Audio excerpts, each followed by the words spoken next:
currently a big debate on both sides of the Atlantic about the vaccine passport. No, not the vaccine. I'm not talking about the vaccine. I'm talking about the vaccine passport. According to the UK government, COVID passports will, quote, become a likely feature of our lives. This is what a mock-up of the vaccine passport looks like. Name, photograph, date of birth. Kind of reminds me of something. Something that starts with ID and ends in card. Oh yeah, it's a digital ID card. The same thing that in 2004 Boris Johnson said was, quote, a recipe for tyranny and oppression. A recipe for tyranny and oppression as well. And that's why I oppose the scheme. I'm on record as saying that if I am, in the unlikely event that this scheme comes to fruition, if I'm obliged to have an ID card by the emanations of the state, then I will take that ID card and I will snip it up and I will grind it in a Boulenex and I will eat it on my cornflakes. So what changed, Boris? There are also plans to link it to the facial recognition surveillance network. The UK government has already given grants to 2 companies building this technology. Andrew Budd, the CEO of one of these companies, iProve, asserts that trying to check tens of thousands of vaccine passports at major events will be too slow. So digital face scans which permit entry will be introduced as the streamlined solution. And there you were thinking you'd happily show a small piece of paper to get into a football match, without knowing you just unwittingly stumbled into the Minority Report. John Anderton. Escape from it all, Harrison. Get away, John Anderton. Forget your troubles. What's so, John Anderton?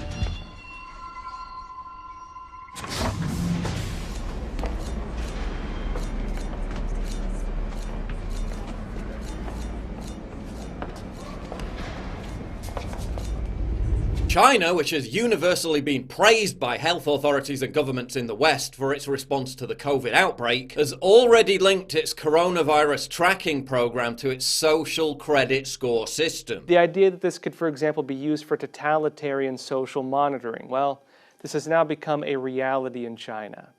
The local government of China's Jiangsu province has launched a new social control system that combines the CCP's health code program with the regime's social credit system to create what they're calling a, quote, civilization code. This new system gives people a civilization score, which ranks them into different levels. And this level is then used by the government to judge who gets priority or who should be subjected to restrictions or punishments. What is the social credit score system? It's a centralized database linked to internet activity, purchase history, and general behavior, which punishes citizens for a whole host of minor infractions, including bad driving, smoking on trains, buying too many video games, buying too much junk food, buying too much alcohol, calling a friend who has a low social credit score, having a friend online who has a low social credit score, posting fake news online, visiting unauthorized websites, walking your dog without a leash, or letting your dog bark too much. And how do the authorities punish those who commit these deadly sins? In 2019, Beijing bragged about how it had prevented 2.5 million discredited entities from purchasing plane tickets and 90,000 people from buying high-speed train tickets in the month of July alone. 我现在是已经被限制这个自由的出行了，就是订票啊，我们高铁和飞机都不行。我跟你演示一下，我们用这个 APP 来订票。现在是我们从重庆到西安，我们来订一张票，订一张过几天的票。And what does it say? 然后就显示那个出票失败。说我已经被法院依法限制高消费，限制乘坐 G 字头列车。 That's reserved for members of our Prime Flight program. You got to be a 4.2 or over to qualify. Oh, I'm a 4.2. I'm afraid you're actually a 4.18. The very same kind of restrictions that will be imposed on people in the West who don't have the vaccine passport. Recall that Professor Neil Ferguson, one of the primary UK advisors whose warning of 500,000 dead led to our lockdown, expressed surprise that they were able to get away with mimicking the draconian measures taken by China in response to the pandemic. And according to the founder of data firm Panda, the Chinese government has even asked the WHO for permission to run a global vaccine passport system. I'm motivated here by fear for what is going to happen to our world, to the fabric of our society. I'm worried about the future of my children. China is petitioning the World Health Organization to appoint it to run a global immune passport program. Now, if that doesn't scare the living daylights out of you, I do not know what will. This kind of centralization, this kind of control, social credit systems, that's dystopia for you. Prominent figures like Ian Brown, who publicly oppose the vaccine passport, are immediately targeted for cancellation by the mob. The most prominent supporter of vaccine passports from the very start was Tony Blair, who, as I'm sure you're aware, isn't noted for his moral beneficence. Journalists for mainstream news outlets like the LA Times' Harry Litman are salivating at the prospect of imposing the vaccine passport to, quote, break the resistance down. Litman's comment sounds like something an evil character in a dystopian thriller about a high-tech dictatorship would say. And that's precisely the point. The vaccine passport is the opening salvo of what eventually could become the Chinese social credit system mirrored in the West. The vaccine passport platform is the same platform as a social credit system. In China, the CCP can find any dissident in 5 minutes because of the 360-degree surveillance of the social credit system. And it means that when you act like a good citizen, you get a boost, and when you act like a bad citizen, opportunities get closed to you. Maybe your child doesn't get into college or get into prep school. Maybe, you don't get that job, you don't get that promotion.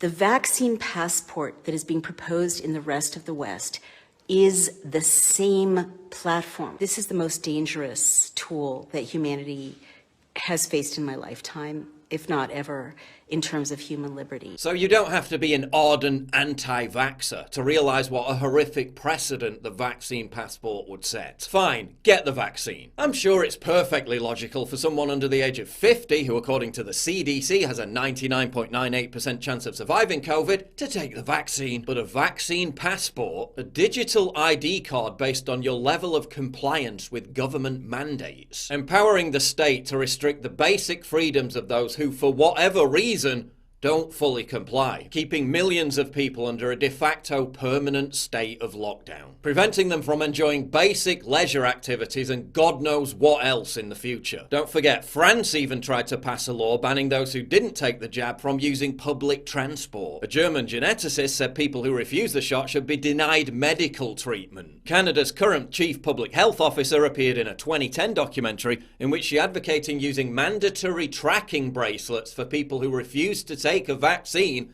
after a virus outbreak. If there are people who are non-compliant, there are definitely laws and public health powers that can quarantine people in mandatory settings. It's potential you could track people, put bracelets on their arms, have police and other setups to ensure quarantine is undertaken. That's not just a vaccine passport. That's a two-tier society. That's a communist Chinese-style social credit score system for the West. Orwell rolls in his grave. The last thing you see after your social credit score hits 0.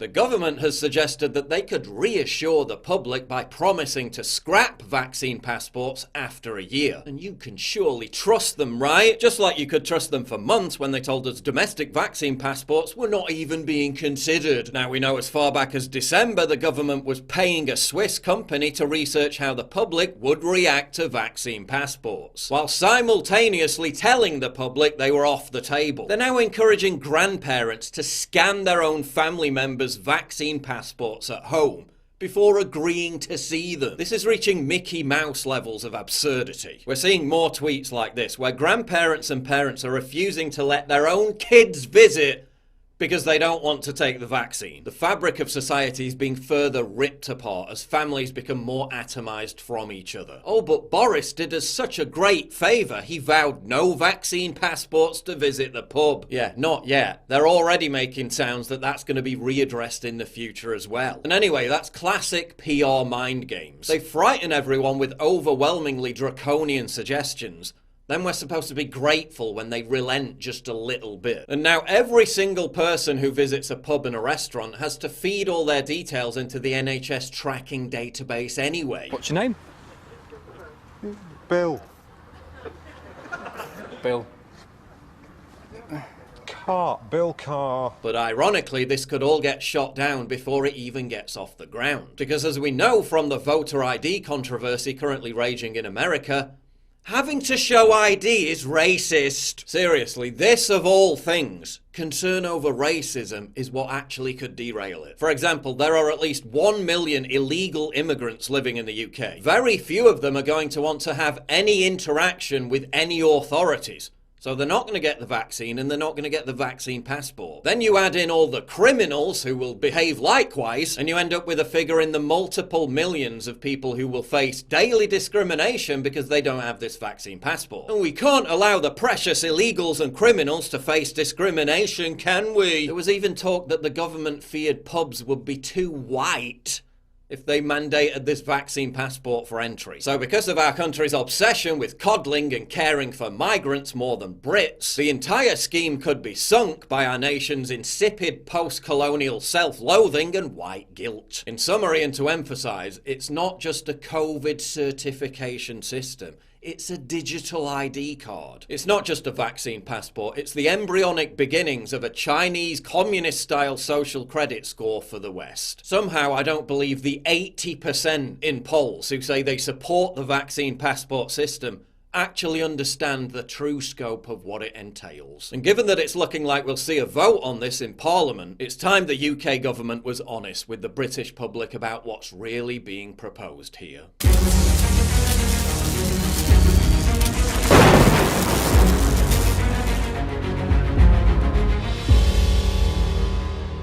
It's absolutely crucial for you to help me fight the war on free speech by supporting me via Subscribe Star, link in description, and also signing up for my free newsletter at summit.news/newsletter.